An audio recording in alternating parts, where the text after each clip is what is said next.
أعوذ بالله من الشيطان الرجيم.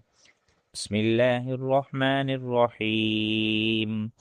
قال يا آدم أنبئهم بأسمائهم فلما أنبأهم بأسمائهم قال ألم أقل لكم إني أعلم غيب السماوات والأرض وأعلم ما تبدون وما كنتم تكتمون وإذ قلنا للملائكة اسجدوا لآدم فسجدوا إلا إبليس أبى واستكبر وكان من الكافرين وقلنا يا آدم اسكن أنت وزوجك الجنة وكلا منها رغدا حيث شئتما ولا تقربا هذه الشجرة فتكونا من الظالمين.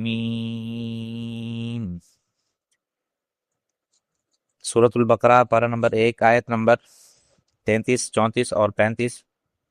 اللہ رب العزت ارشاد فرما رہے ہیں قال یا آدم انبئہم باسمائہم، اللہ تعالیٰ نے فرمایا اے آدم ان کو ان چیزوں کے نام بتا دو.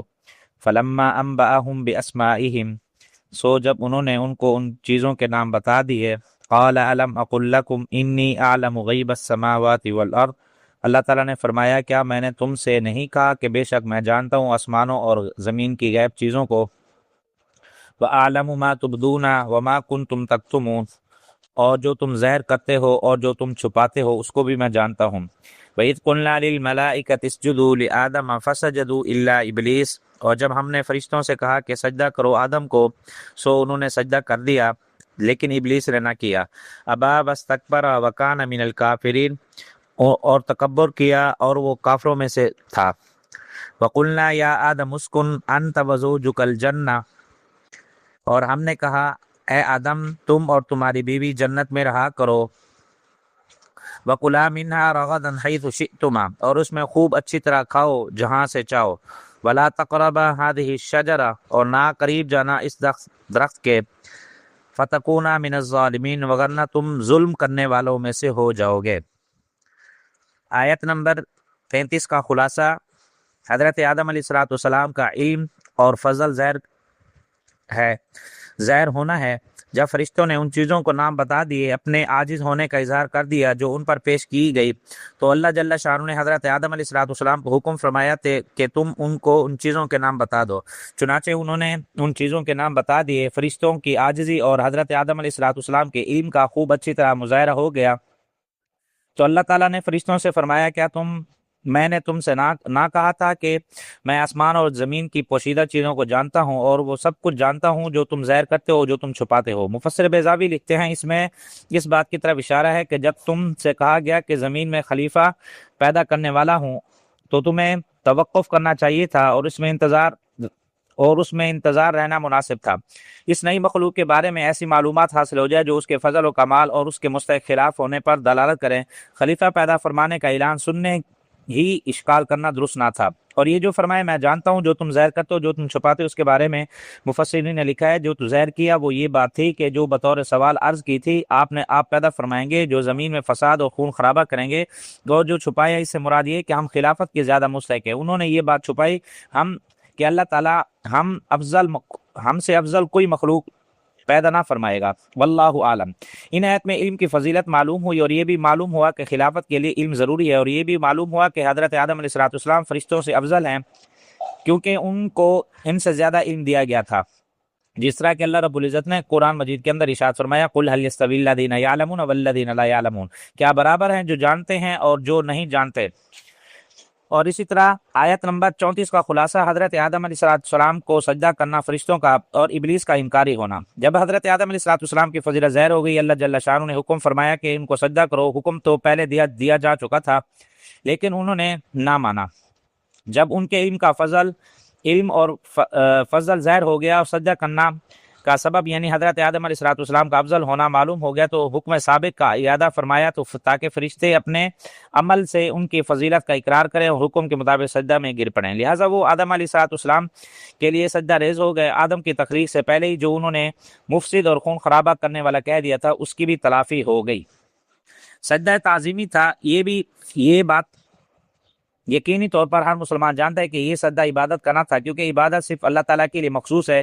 پھر یہ سجدہ کون سا تھا؟ اس کے بارے میں مفسرین نے دو باتیں لکھی ہیں۔ بعض حضرات نے فرمایا سجدہ تو اللہ تعالیٰ ہی کو تھا، حضرت آدم علیہ السلام کو قبلہ بنایا گیا، ان کو قبلہ بنانے سے ان کا مرتبہ ظاہر ہوا، جیسا کہ کعبہ شریف قبلہ ہے اس سے اس کی افضلیت ظاہر ہے، اور لآدم میں جو لام ہے وہ ایسا ہی ہے جیسا کہ حضرت حسان نے شعر میں کہا کہ بعض حضرات نے فرمایا کہ سجدہ تو حضرت آدم علیہ السلام کو تھا، لیکن یہ سجدہ تعظیمی تھا، سجدہ عبادت نہ تھا، جیسے یوسف علیہ السلام کے بھائیوں نے ان کو سجدہ کیا تھا۔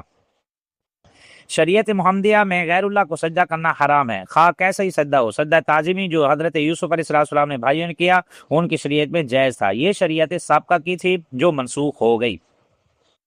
اس سے معلوم ہوا کہ شریعت محمدیہ سجدہ تعظیمی کے لیے جائز نہیں، یہ نہ زندہ کو، نہ مردہ کو، نہ مرشد کو، نہ قبر والوں کو، اور یہ حدیث مذکور کے علاوہ اور بھی بعض احادیث ہیں جن میں غیر اللہ کو سجدہ کرنا کی ممانعت وارد ہوئی ہے۔ سورۃ ہجر کے اندر اللہ رب العزت نے ارشاد فرمایا کہ حکم سن کر فرشتوں نے سجدہ کیا مگر ابلیس نے نہ کیا، اس میں اس بات کی سے انکار کیا کہ وہ سجدہ کرنے والوں میں شامل ہو۔ اللہ جل شانہ نے جب اس سے سوال فرمایا کہ تو سجدہ کرنے والوں میں سے کیوں نہ ہوا تو اس نے تو کہا کہ تو نے سجدہ کیوں نہ کیا، تو اس نے جواب دیا کہ میں اس سے بہتر ہوں، مجھے آپ نے آگ سے پیدا فرمایا اور اس کو کیچڑ سے پیدا فرمایا۔ حکم عالی سن کر سب نے سجدہ کیا لیکن ابلیس نے نہ کیا اور اللہ رب العزت نے اس کو مردود قرار دیا۔ اس کے بعد حضرت آدم علیہ السلام اور حضرت اماں حوا کو جنت میں رہنے کا اور شیطان کو بہکانے کا ذکر ہے جو ابھی آتا ہے انشاءاللہ۔ ابلیس کا پرانا نام عزازیل تھا، جب ملعون ہو گیا تو اس کا نام ابلیس رکھا گیا، اور شیطان بھی کہا جاتا ہے۔ شیطان کے معنی بہت زیادہ شریر کے ہے، سب سے بڑا شیطان اور اس کی ذریت بھی شیطان ہے، اور بہت سے انسان بھی شیطانوں والا کام کرتے ہیں، اس لیے انہیں شیاط الانس بھی کا لقب بھی دیا گیا ہے۔ اور اسی طرح سے آیت نمبر 35 کا خلاصہ، اس آیت میں یہ فرمایا گیا کہ حضرت آدم علیہ السلام اور ان کی بیوی کو جنت میں رہنے کا حکم دیا گیا اور خوب بافرات اچھی طرح کھانے کا حکم دیا، کھلا اختیار دے گیا، لیکن خاص طور پر ایک درخت کے بارے میں فرمایا گیا اس کے پاس نہ بھٹکنا، مقصد یہ تھا کہ اس سے مت کھاؤ، لیکن بطور مبالغہ اچھی طرح اہتمام کے ساتھ اس سے بچنے کے لیے یہ فرمایا گیا کہ اس کے پاس بھی نہ جانا، اور ساتھ ہی یہ فرمایا گیا کہ اگر تم اس میں سے کھا لیا تو ظالموں میں شمار ہو جائے گا۔ اسی طرح دو طرح کا ظلم مراد ہو سکتا ہے، اول یہ کہ اس کے کھانے سے جو ممانعت کے خلاف ورزی ہوگی یہ گناہ ہوگا، اور ہر گناہ کرنے والے کے لیے وبال ہے، اس کی وجہ سے مستحق کی سزا۔ دوم یہ کہ جب یہ خلاف ورزی کر لوگے تو یہاں جن نعمتوں میں رہو گے سلب ہو جائیں گی اور یہاں سے نکلنا پڑے گا، اور یہ بھی اپنی جان پر ظلم ہوگا۔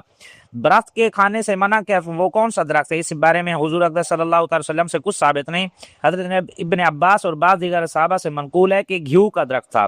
حضرت ابن عباس رضی اللہ تعالیٰ عنہ اور حضرت ابن مسعود سے یہ بھی منقول ہے کہ وہ انگور کا درخت تھا۔ حضرت مجاہد رضی اللہ تعالیٰ نے فرمایا کہ وہ انجیر کا درخت تھا، ایک قول یہ بھی کہ وہ کھجور کا درخت تھا۔ بہت سارے اقوال ہیں، صحیح علم اللہ کو ہے اور کون سا درخت ہے ہمیں معین طریقے پر اس کا علم نہیں، یقینی نہیں، اس میں کوئی مذائقہ بھی نہیں، کیونکہ اس کے جاننے پر بھی کوئی حکم شرعی موقوف نہیں۔ اللہ رب العزت ہمیں عمل کرنے والا بنے، آمین، واخر دعوانا الحمدللہ رب العالمین۔